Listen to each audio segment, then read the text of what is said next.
We hope you enjoy The Magicians, Once in a Blue Midnight by Rachel Lawson. There were whispers that the Reaper King Mortimer once lost his human form, his body, his shell. Among the Reapers, rumors changed it to his soul being stolen. This is what really happened. Blake Alexander bowed to his audience from his stage. So did his partner in his magic act, Max Starfire. They dematerialized and rematerialized in their dressing room backstage. Max, you never do things right in the act. Why do you try to pull a hat from a rabbit? You know it never works. Blake said, I was covered in blood. I had to change. I am trying to get it to work, Max said sadly, thinking of the dead rabbit. Trust a vampire? You just wanted to see blood again, Blake snapped. I did not. I'm not a mad ghoul like Renfield. I only drink human blood. Animal blood is as disturbing to me as it is to you, Max retorted. They did not speak for the rest of the night. Blake being brooding over the innocent lives lost. Max brooding over the accusation that he liked to kill rabbits. The next day, the local coroner was autopsying a murder victim when this happened. A male orderly burst into the room. What do you want? The coroner said, seeing him. We have a job for you. We have another freshie for you, said the orderly, dropping a folder. I'm busy now, snapped the doctor. It's your only job here, said the orderly curtly. Oh, all right, John Doe can wait if he must, said the doctor. You won't stop until I do what you want, the doctor retorted, as he dropped his surgical knife and removed his bloody gloves and changed lab coats. As he was stained with blood on the sleeve, he picked up the folder and began to read. Take me to them, he said as he read. The orderly led him to a room with a dead man in. Myocardial infarction, said the orderly. Okay, go do your work. The orderly led the doctor to a group of worried people. This is Dr. Death. He wants to speak to you about the patient, the orderly said and walked off. Dr. Death, what an odd name, the wife of the dead man said. That's not my name. I'm actually called Dr. Blake Alexander, but for some reason, they call me Dr. Death. I am a coroner, said the doctor. Coroner? What does this mean? Asked the wife. I'm afraid it is what you think it means, said Blake, reading her mind. He's dead, the wife said, bursting into tears on the doctor's shoulder. How? Asked the dead man's brother. He had a myocardial infarction, said Blake, as he tried to comfort the wife. A what? The wife of the brother said. Myocardial infarction is doctor speak for a heart attack, Blake said. The wife sobbed more. Max materialized nearby, seeing Blake embracing the wife. I'll tell Angela I saw you in the arms of another woman, Max laughed. Oh. Shut up, you demented vampire. This woman just lost her husband. I'm comforting her, Blake snapped. What do you want? I need to borrow you, said Max. Borrow me? Blake said. How? Later, at a crime scene nearby. Blue Midnight, what do you think killed her? A masked man in a red magician's outfit asked another, a masked man. His friend wore a blue magician's outfit. He was squatting over the victim's wound, sniffing. Are you an idiot? She was shot, Blake, who was the blue masked man, said, his eyes darkening behind the mask. Can't you see the bullet hole? I don't have to be a coroner to tell you that. Blake, I'm not an idiot. I can see the hole. I asked because you talked to the dead. I thought you may have talked to her spirit, Max, the man in red, said. I may be a necromancer, but I can't talk to a spirit that is not there, Blake said, frowning. You mean a Reaper took her for processing? Anyone we know? Max asked in Blake's head. Yes, as a matter of fact, it was another necromancer. I smelt his magic on her, Blake said in Max's head. You don't mean it was him? Max replied in Blake's head. Yes, the necromancer. He does Reaper duties too, Blake said telepathically to Max. Good, we have a witness, said Max thoughtlessly out loud. Oh good, who? Asked the police sergeant, walking up to them. Max panicked. He was the last person he wanted to know. The necromancer was the witness. He was the man who raised his wife. She'd kill him if he did anything to hurt her uncle, the necromancer. A Reaper, said Max. Mortimer? Asked the sergeant. What? Muttered Blake, forgetting who he was. Then, in truth, he was Mortimer, king of the Grim Reapers. Blake, are you all right? Asked the sergeant. Me? I'm fine, Uncle Simon, Blake said. I thought we lost you for a minute. Simon Xander Drax, his great-uncle, said, laughing. Me too for a second, said Blake. Simon looked worried. Max was hoping he would forget the witness. If not friend Mortimer, then who? Asked Simon. I'll organize an interview, Blake said. How do we get the help of Mortimer? Asked Simon, who didn't know Blake's secret. I'll deal with it, Blake said. You want me to what? The necromancer said, choking on a cup of coffee later.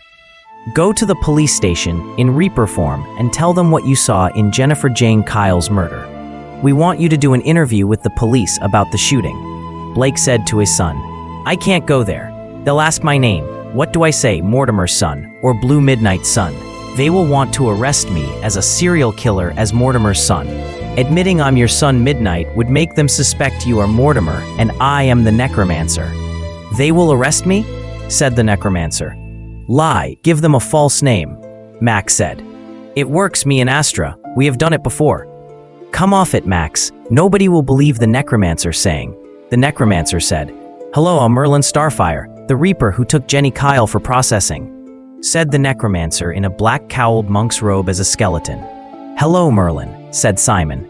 Come with me, we need to do the interview in the… I know, lead the way, said the necromancer.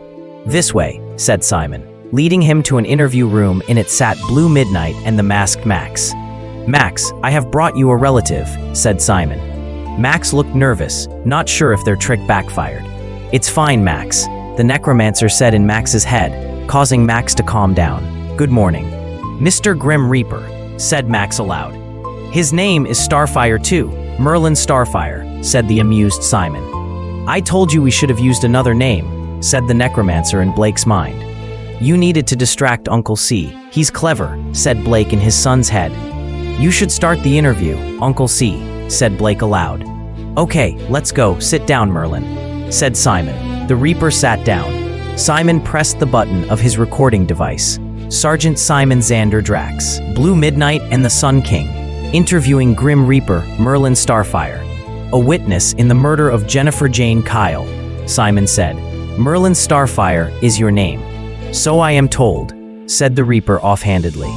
You are told? Said Simon suspiciously. I am who I am called. I have to go soon. Hurry up, said the Reaper. Do you have an appointment with a dying person?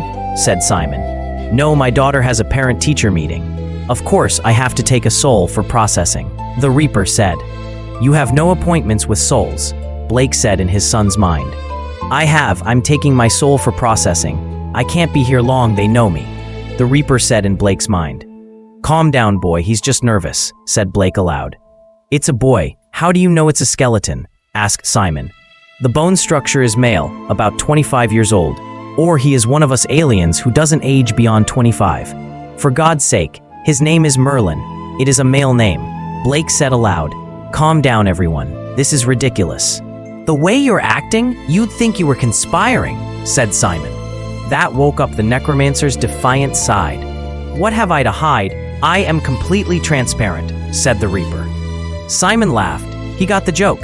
He was a skeleton. You can see through bone holes. We can do our interview now, said the Reaper. Okay, your name is Merlin Starfire, said Simon. Yes, said the Reaper. Did you see the victim die? Asked Simon.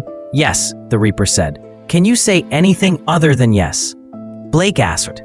Yes, said the Reaper, chuckling. Why were you there? Asked Simon. To take the victim for processing in the afterlife. I am a Grim Reaper. It is my purpose, the Reaper said. What did you see? For Argent's sake, Simon said.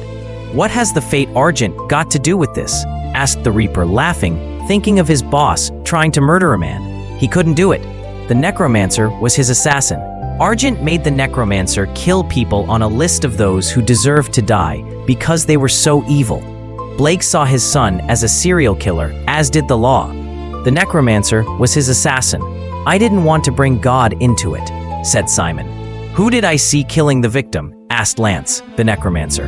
Exactly, said Simon. The killer, of course, said Lance. Yes, who was it? Asked Simon, frustrated. The necromancer, said Lance. What? Cried Blake. I wouldn't put it past him. But this isn't his modus operandi, Simon said, frowning. Lance laughed. You're him, said Simon angrily. Yes, I am, but you can't do anything to me. I know your victim's true killer, Lance said. You knew who he was, Blake, Simon said, biting his lip. Yes, I was told, but I didn't see him as Captain Kamikaze, Blake said with disappointment in his voice. Hey, what do you think I am, the masked chicken? I couldn't take the tension, said Lance defiantly. Lance's lawyer looked angry with his client.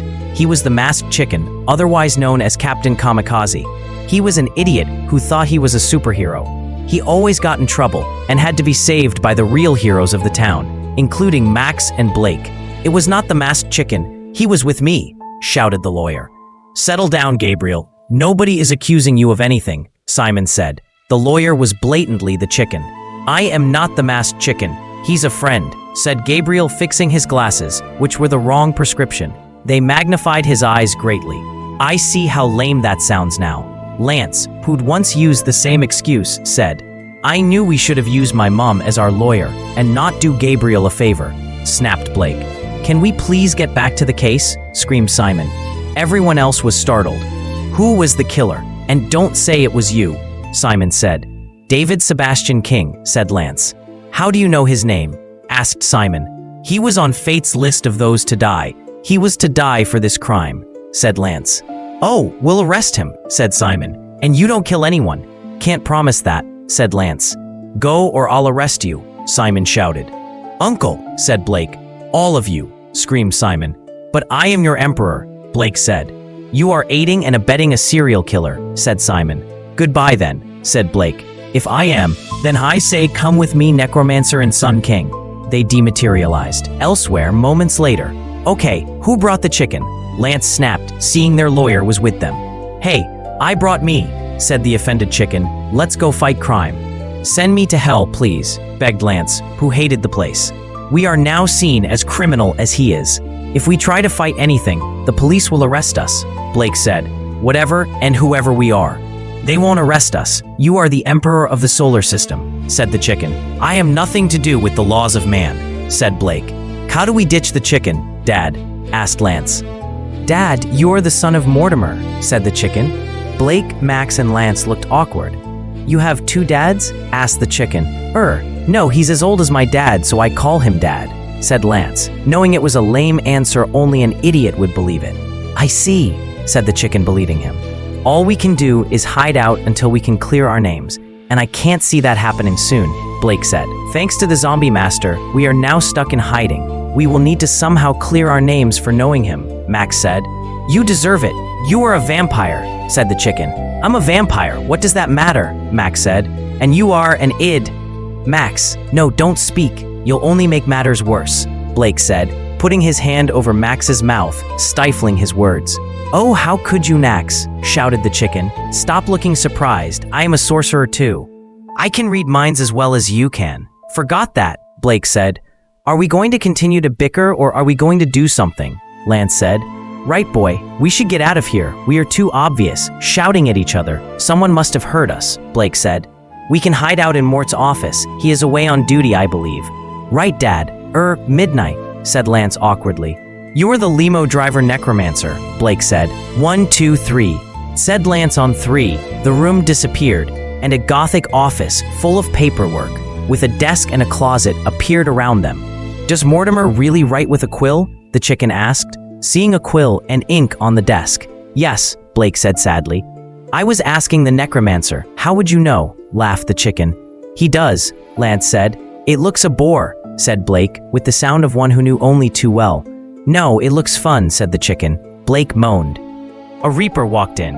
Is that Mort? The chicken chirped, seeing the reaper. No, he's Mort's assistant, Lance said. What is the mortal doing here? Asked Morton the reaper, knowing full well who he was, but he was out of place there. What do you want, Mort? Asked Lance. A spirit needs judging. They are waiting outside, said Morton. Max, show the masked chicken the cupboard, please, asked Blake. Let me show you this room, Max said, leading the chicken to the cupboard. It looks very dingy, said the chicken, entering it. Blake hid under the desk. Up stood Mortimer. Show them in, Mortimer croaked. Yes, son, said Morton, the reaper soul of Blake's father, as he left, taking in a soul Blake knew. He's been judged already. Why is he here? Croaked Mortimer. Hello, cousin. The soul of Blake's arch-enemy said. He's surely not here for good behavior, hissed Mortimer.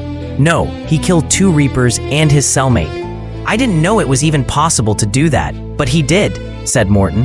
Merlin, the dark sorcerer, can't help it. He is a bad seed, Mortimer said. How is my daughter Astra? Merlin asked Mortimer. Did you raise her, Blake? She was young when her mother and I were murdered, said Merlin. No, I did, Lance said. I thought you were a killer, and you didn't have a paternal bone in your body, said Merlin. Things change, said Lance. I take it you had children and you have not stopped killing, laughed Merlin. What do you take him for a saint? Said Mortimer. He could never be a saint, his halo would fall off, said Merlin, walking around the table. True, Mortimer said, and laughed. It's dark in here, I'm leaving, said the chicken. Reacting quick, Mortimer ran to the door, holding it closed. The chicken couldn't see him like that. As Mortimer and his leader dead even, he would guess the truth, that Blake was Mortimer. Thank you for the body, Blake heard his voice say. He looked to see his body dematerializing, and Merlin was gone. Damn, said Mortimer, casting a locking spell on the door and moving back into the center of the room. What do we know? Lance asked. Hope he's arrested as me. He's hidden his location, said Mortimer. I have to make some calls, said Mortimer, pulling a black mobile phone out of his desk. Hello, this is a tip. Watch Astra Starfire to find Blue Midnight, said Mortimer on the phone. Then he hung up. Hello, Astra. The police are watching you. Your dad stole my body. Let the police arrest him, Mortimer said in his second call. All we have to do now is wait, Mortimer told Lance and Morton. Blake, I caught you at last, Simon said in the police station to the captured body of Blake with Merlin inside him. How dare you arrest me? I am the Emperor of, boasted Merlin. Maybe, but that has no legal merit. I can arrest any criminal, said Simon. Blake is a criminal, asked Merlin, and paused and said, Look, I'm not Blake. I just stole his body. Yeah, right. Who are you, the Dark Sorcerer Merlin? Asked Simon, laughing. Yes, said Merlin, who was having a fit. Pull the other rabbit, said Simon. Mortimer is Blake's soul, said Merlin. Very unlikely you are here, so is he, said Simon. I came to take friend Blake to an appointment. He is late, said Mortimer. He's Blake, said Merlin, pointing at Mortimer excitedly. Oh yes, of course I am, and you are a body snatcher then, Mortimer laughed. I am Merlin, said Merlin. You can't be, he's dead, said Simon. If you need him, you take him. I can't stop a reaper, Simon said, and that was how Blake got his body back. The mad sorcerer Merlin was furious in his cell, in solitary confinement, forevermore. Blake and Max enchanted the recording, so it only said what they wanted. Lance, otherwise known as the Enchanter, wiped and rearranged the mind of Simon. So they were seen as innocent as the masked chicken, who was so innocent he got in tons of trouble. But enough of him. Blake, it's dark in here and I'm scared of the dark. Let us out of here. Max, stop looking at me like that. You'd think I was food, the trapped chicken cried. I like chicken, said Max. The chicken screamed and fainted. Finally, some peace. What does he take me for? Max said, laughing.